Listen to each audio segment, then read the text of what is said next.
Halo Sobat TVUI, kembali lagi dalam program Ngopi, Ngobrol Pakai Isu. Kali ini bersama saya, Mai Christine.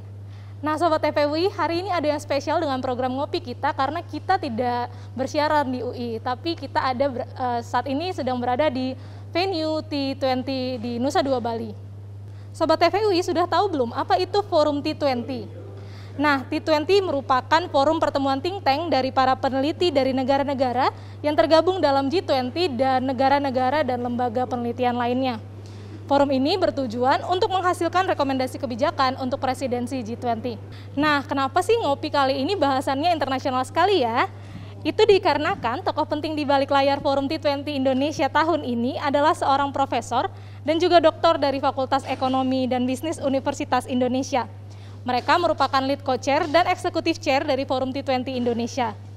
Sang profesor juga merupakan alumni UI dan juga pernah menjabat sebagai Menteri Keuangan, Menteri Riset dan Teknologi, serta Menteri Perencanaan Pembangunan Nasional di era Presiden Joko Widodo. Sementara, sang doktor juga sama-sama alumni UI dan saat ini menjabat sebagai Direktur Lembaga Pengembangan Ekonomi dan Masyarakat Fakultas Ekonomi dan Bisnis Universitas Indonesia. Siapakah mereka? Mari kita sambut kedua narasumber kita, Profesor Bambang Brojonegoro dan Ibu Riatu Mariatul PhD.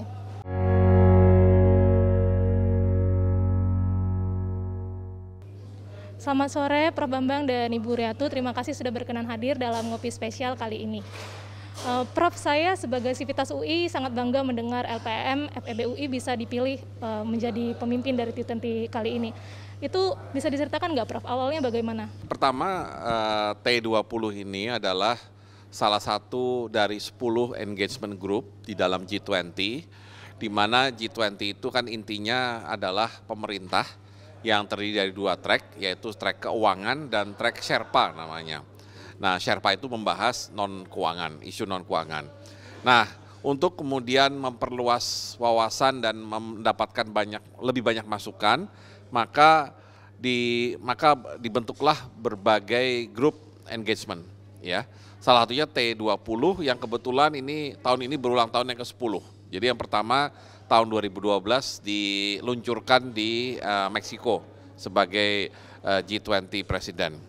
Dan kebetulan dari sejak kegiatan-kegiatan T20 sebelumnya di Presiden G20 sebelumnya, LPM FEB UI bersama dengan CSIS adalah 2 lembaga yang aktif untuk ikut dalam kegiatan T20 ini. Dan ketika Indonesia menjadi presiden, maka diputuskan bahwa 2 lembaga yang memang sudah terbiasa berada di lingkungan T20 ditunjuk sebagai co-host, ya, tuan rumah bersama dari T20 Indonesia. Ya, tentunya sebagai guru besar UI, khususnya dari Fakultas Ekonomi dan Bisnis, tentunya saya juga gembira dan bangga bahwa di dalam ajang sepenting T20 ini ternyata ada institusi dari UI yang bisa berkiprah dan menjadi lead-nya. Dan lead-nya tidak hanya lead di Indonesia, tapi lead untuk seluruh think tank di dunia yang kebetulan mengikuti secara intens kegiatan di T20. Berarti T20 sudah diadakan beberapa kali dan selalu berganti negara. Bagaimana sih korelasi antar rekomendasi kebijakan dari negara satu ke negara lainnya, dan apakah rekomendasi dari T20 itu diimplementasikan oleh negara-negara G20? T20 yang sebelumnya itu biasanya juga akan reach out, akan juga berkomunikasi kita dengan T20 saat ini. Misalnya kalau untuk Indonesia berarti kita berkomunikasi tuh, dan ISPI sebelumnya itu adalah organizer untuk T20 Italia. Jadi bahkan ketika misalnya T20 Italia dari LPM misalnya kita memasukkan policy brief dan juga misalnya ada co-chair ada di task force tertentu itu yang juga dari Indonesia, karena next year-nya itu adalah Indonesia. Hal yang sama dilakukan oleh T20 Indonesia. Jadi di task force, jadi di T20 Indonesia ada 9 task force.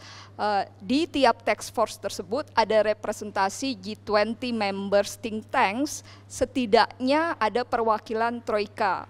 Jadi Troika yang sebelumnya dan Troika yang nantinya. Jadi di sini adalah Troika berarti dari Italia dan juga dari India. Salah satu juga tidak apa-apa, tapi itu juga yang menggambarkan keberlanjutan dan juga konteksnya pembelajaran prosesnya juga bisa berjalan. Ya. Apa saja yang menjadi tugas dan tanggung jawab Mbak? Apakah hanya sebagai perpanjangan tangan dari lead co-chair? Eksekutif chair ini sebenarnya ini adalah saya sebagai perwakilan lembaga. Jadi yang dipilih itu adalah LPM FEB UI dan CSIS Indonesia. Kebetulan saya adalah kepala dari LPM, kemudian eksekutif co-chairs dari CSIS itu adalah Pak Yose Rizal.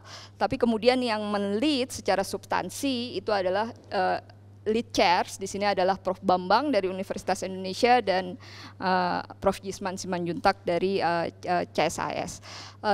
Kita sama-sama intinya di sini dalam organisasi maupun dalam hal tidak hanya di sisi aktivitasnya saja, tapi juga bagaimana sih memformulasikan misalnya prioritas apa yang harus diusung oleh T20 Indonesia yang juga nanti align dengan G20 presidensi prioritas, tapi juga cukup komprehensif, memasukkan juga misalnya isu-isu yang memang dari T20 sebelumnya dan juga nanti antisipasi juga kemungkinan yang memang perlu untuk dikolaborasikan. Pertanyaan terakhir untuk Prof. Bambang, apa sih harapan dari T20 Indonesia dari terlaksana acara ini?